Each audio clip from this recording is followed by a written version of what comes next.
I spent 8 years as a professional influencer, landing hundreds of brand deals with some of the biggest names on the planet. So you could say I know exactly what makes a creator say yes. So in this video, I'm revealing how to negotiate with influencers the right way, sharing the insider secrets creators love, the tactics they hate, and how to get the best value without burning bridges.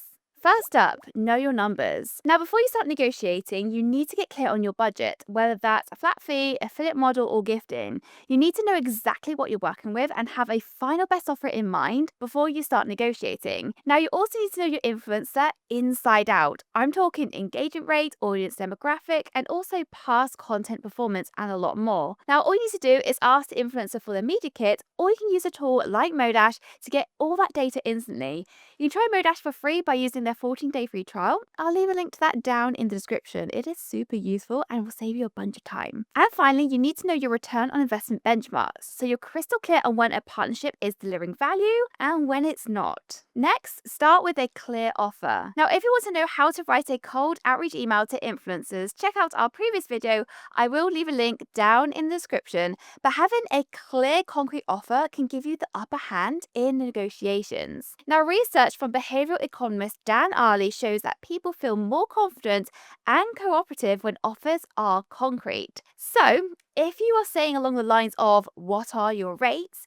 you could potentially be giving your influencer the power before you build any context. Now, a lot of influencer marketing managers do this thinking they'll get a cheaper deal, but it can very much backfire. Now, whilst there is no wrong in asking for rates, but leading with a full offer allows you to focus on the price and also value. For example, we'd love to collaborate on a reel for our new baby carrier. We're offering $500, a product worth $300, and 10% commission per sale. Now, as a former influencer, clear, detailed offers always stood out.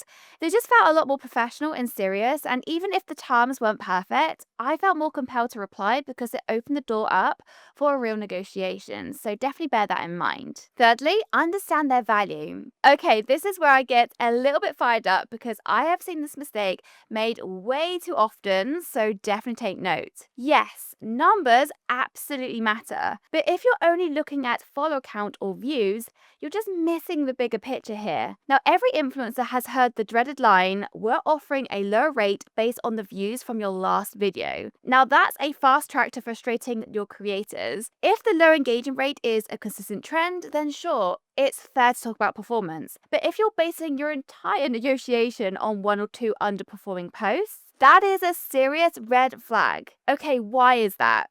This is because content performance is influenced by so many different things: algorithm shifts, timing, even creative experiments. Maybe the influencer was testing a new content pillar or trying something completely different. Great partnerships are built on context and just not metrics alone. You should also look at audience relevance, like for your ICP, quality of content, and how well past brand collaborations have worked out for that influencer. This just helps you decide when a higher price might be worth it, or maybe it's time to walk away. Just be smart with the data, but also be human about it. This actually moves us nicely onto my next point, which is negotiating with flexibility. Some influencers operate on "this is the fee, end of negotiation." However, I was always an influencer that was always open to making a deal. I know, call me Alan Sugar of the influencer world.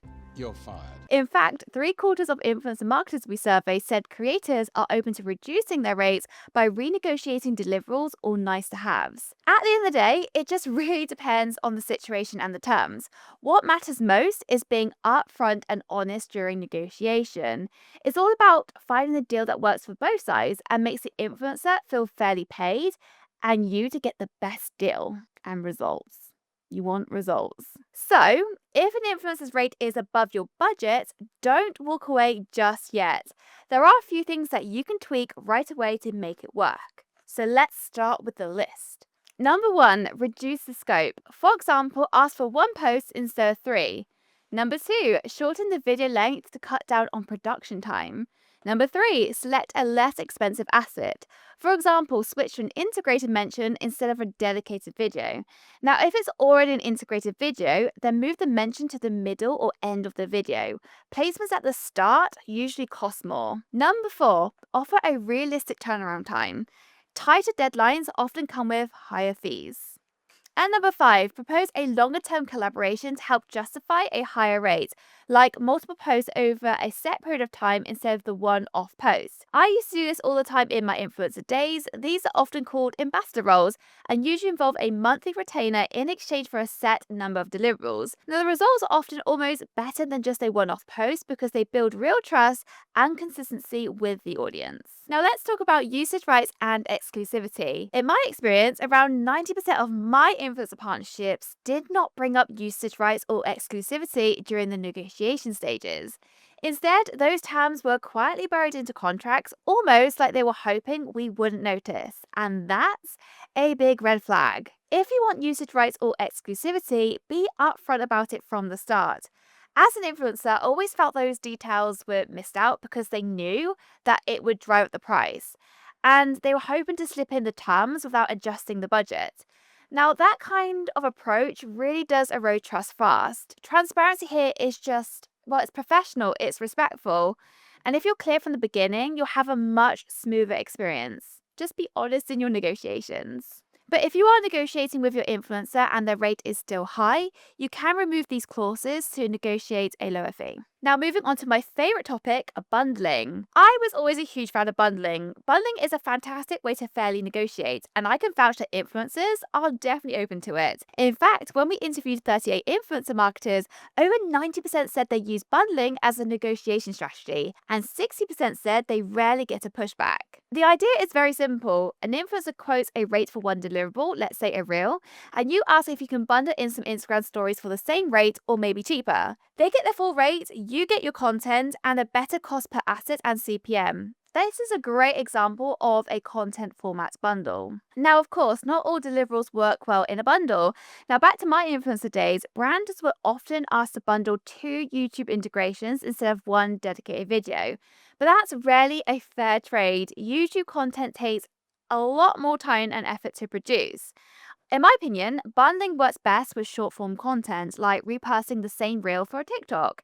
It's quick to produce, adds real value, and doesn't overwhelm the creator. That's a perfect example of a platform bundle. Now, you can also create an added value bundle. So instead of asking for more content at the same price, offer something extra, like usage rights for a specific time frame. For example, one Instagram reel, 45 days usage rights, and no extra work for the creator. But it just adds more value for you. Next, let's talk about minimum view guarantee.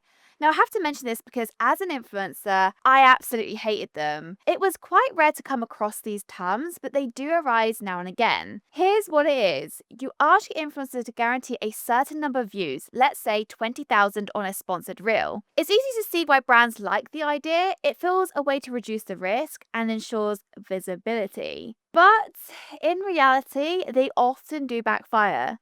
Nearly 60% of influencer marketers we surveyed say they never use minimum view guarantees. And of those who have, almost 75% said it actually discouraged influencers from working with them. It all comes down to understanding your influencer's true value. In the few times I've encountered minimum view guarantees, they honestly screamed inexperience. Like the person asking didn't understand what goes into content creation.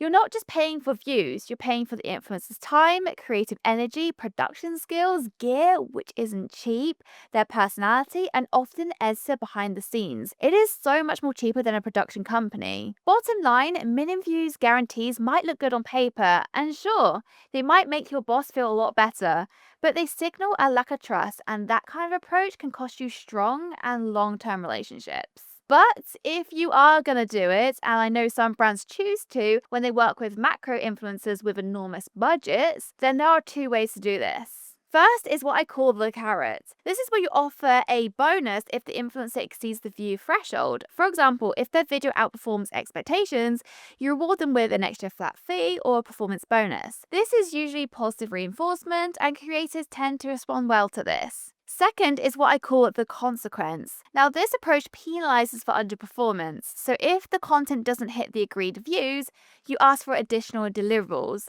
For instance, if a YouTube video underdelivers, you might request for an Instagram story to help make up the difference. Just so that you know, this second option can feel very transactional and might strain the relationship if not handled correctly.